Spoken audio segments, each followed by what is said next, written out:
এটা হতে পারে না। আমি কেমনে ফেল করি? এত সুন্দর লিখলাম তারপরে ফেল, এটা হতে পারে না। মার ধরে যাই।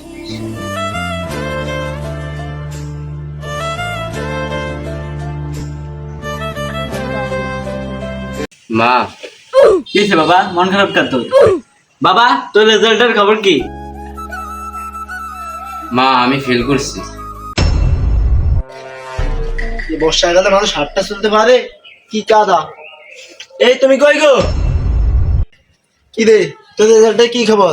তুই জানি কি আরস? এই তুমি এটা রাখো।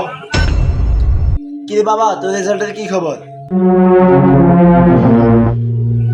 কি রে, কথা কস না কি লেগা? বাবা আমি ফেল করছি। এত টাকা খরচ করে তোকে পড়াশোনা করেছিলাম, তুই কেমনে ফেল করলি বাবা? আজ থেকে তুই আমার ছেলে না, তুই আজ থেকে এই ঘর থেকে বের হয়ে যাবি। বাবা মা তোমরা এরকম করো কা? আমি তো অনেক চেষ্টা করছিলাম, এটা আমার কি দোষ? আচ্ছা দাও, ওকে আরেকটা সুযোগ দাও। না, ওর কোনো সুযোগ নাই। তুমি এত কথা বলো কেন?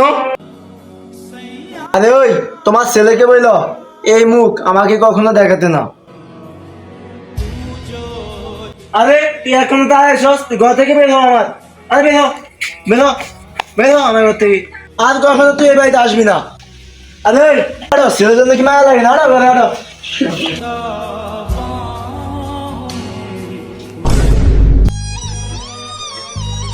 এ বন্ধু, এদিকে আয়।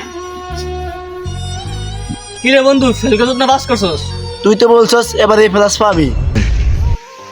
না রে বন্ধু, এবার ফেল করছি। কি রে বন্ধু, fail করছিস? আয় আয় আয় আয় রে, তো তোমার নিজে চপ সব গেল রে। বন্ধু আজকে আমার খারাপ সময়, তোরা এরকম করতেছস। তুমি বলে পাস করবে, আমাদেরকে বড় বড় কথা বলছো।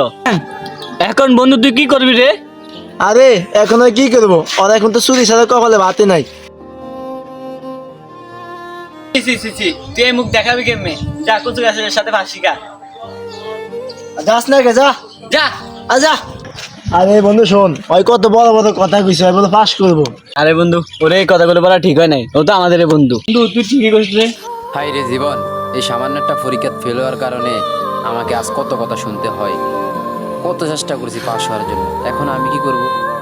মা বাবা বন্ধু বান্ধব ভাই বেড়াদার সবাই আমাকে অপমানি করে। এখন আমি কি করব? আমার মাথার কিছু ঢেকে না। আল্লাহ আমি এখন কি করবো? আল্লাহ আমি কি করবো? আল্লাহ আল্লাহ তুমি আমার একটা উপায় দেন না, সুইসাইড করব আমি। বাবা তুমি কেন কাঁদছো রে? স্যার আমি ফেল করছি, আর বাবা আমারে ঘর থেকে বাইর করে দিছে। আমাকে নিয়ে সবাই অবহেলা করে। রাস্তা দিয়ে আড়ার সময় সবাই আমাকে অপমানি করছে। আমার বন্ধু, যে আমার বন্ধু আড়ে আমার সাথে, সেও আমাকে অনেক অপমানি করেছে। স্যার আমি এই জীবন আর রাখবো না স্যার। একটা পরীক্ষার ফেল হওয়া মানে এটা জীবন ফেল না। যারা সফল হয়েছে তারা কোনো না কোনো ভাবে ব্যর্থ ছিল। ব্যর্থতা থেকে শিক্ষা নিয়ে আবার শুরু করতে হয়। তাহলে কি স্যার আমি আবার চেষ্টা করব? অবশ্যই পারবা, নিজের উপরে তুমি বিশ্বাস রাখো। আজ আমি একটা কথা বলতে চাই, এসিসি বা কোনো পরীক্ষা ফেল হলে কাউকে অপমান করবেন না।